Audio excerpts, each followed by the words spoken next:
10 joueurs mettent le Real Madrid en embarras. Alors que les hommes de Carlo Ancelotti vont disputer la finale de la Ligue des Champions et que le dossier Mbappé est réglé, il y a encore plusieurs cas très flous.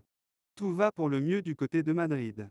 Une Liga célébrée comme il se doit ce week-end et, à l'horizon, la possibilité de remporter une 15e Ligue des Champions le 1er juin prochain face au Borussia Dortmund.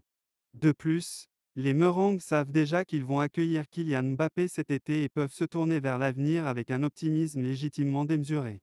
Surtout qu'en plus de Mbappé, les Madrilènes ont aussi conclu, depuis plusieurs mois déjà, l'arrivée d'un Endrick qui s'annonce particulièrement prometteur. Seulement, dans le même temps, il y a plusieurs dossiers chauds à gérer encore, et l'été ne sera pas de tout repos pour Florentino Pérez, José Angel Sanchez, Juni Calafa et Carlo Ancelotti.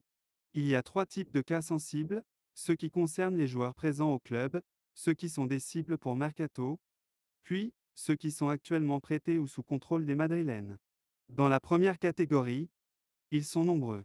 L'avenir de Toni Kroos, Luka Modric, Nacho et Lucas Vazquez, tous en fin de contrat. Pour les deux premiers, la tendance est plutôt à l'optimisme dans la presse madrilène ce lundi. Ce n'est pas forcément le cas pour Nacho, qui risque bien de partir cet été. Lucas Vazquez lui devrait prolonger, toujours selon les informations publiées un peu partout en Espagne ce lundi. Quant à Josu, prêté par l'Espagnol, on devrait aussi le voir à Madrid l'an prochain, puisque les Merengues vont exercer leur option d'achat de 1,5 million d'euros. Enfin, Lunin, que beaucoup annonçaient sur le départ suite au retour de Courtois, ne va vraisemblablement pas quitter le club.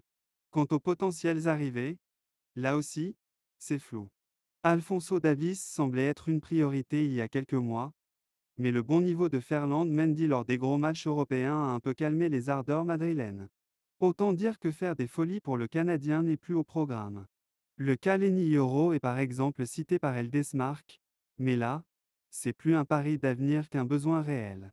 Seulement, les Madrilènes savent que d'autres gros clubs sont dessus et qu'il faut potentiellement agir vite. Pour finir, il faudra aussi trancher pour le latéral gauche Miguel Gutiérrez, brillant à Girona et sur qui le Real Madrid a une option d'achat de 10 millions d'euros. Puis, Rafa Marin, prêté à Alaves, pourrait avoir une place dans l'équipe en cas de départ de Nacho, ou bien être prêté une saison de plus. Vous l'aurez compris, l'été va être chaud au Bernabéu. Kylian Mbappé fait toujours polémique au Real Madrid. Même si une grosse majorité de Madrilènes attend Mbappé les bras ouverts, d'autres se montrent plutôt critiques vis-à-vis du Bondinois. C'est un nouveau galactique que se prépare à accueillir le Real Madrid dans les semaines à venir. Sans surprise pour personne, le Bondinois a déjà officialisé son départ du Paris Saint-Germain, et il va bien s'engager avec le club de la capitale espagnole.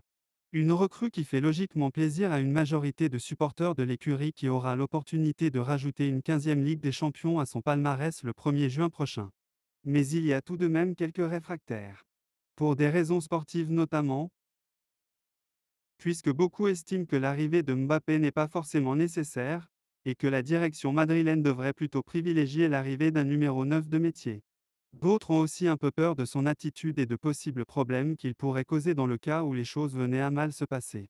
Ces dernières heures, plusieurs nouvelles voix assez importantes se sont exprimées contre le Français en Espagne. Je ne lui vois pas ce caractère de leader. Il n'a pas cette ambition qu'ont eu d'autres stars avec qui j'ai joué. Le match de Dortmund m'a fait voir qu'il n'a pas ce caractère. Beaucoup de grands joueurs ne l'ont pas.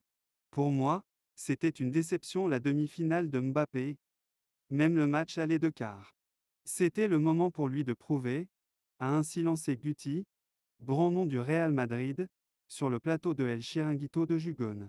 Du côté de Marca, journal de référence à Madrid et en Espagne, on s'en prend aussi aux joueurs. Mbappé est un exemple que même toutes les sommes d'argent possibles dans ton compte en banque et tous les luxes que cela te permet, ne te donnent pas accès aux meilleurs conseils pour faire les choses correctement. Mbappé part de Paris sans les honneurs qu'il mérite et il va arriver à Madrid dans une certaine indifférence, peut-on lire dans un article publié ce lundi. Mbappé a acheté les applaudissements des ultras du PSG après avoir mangé avec eux, a lancé le journaliste et du Pidal sur Onda Cero. Ambiance.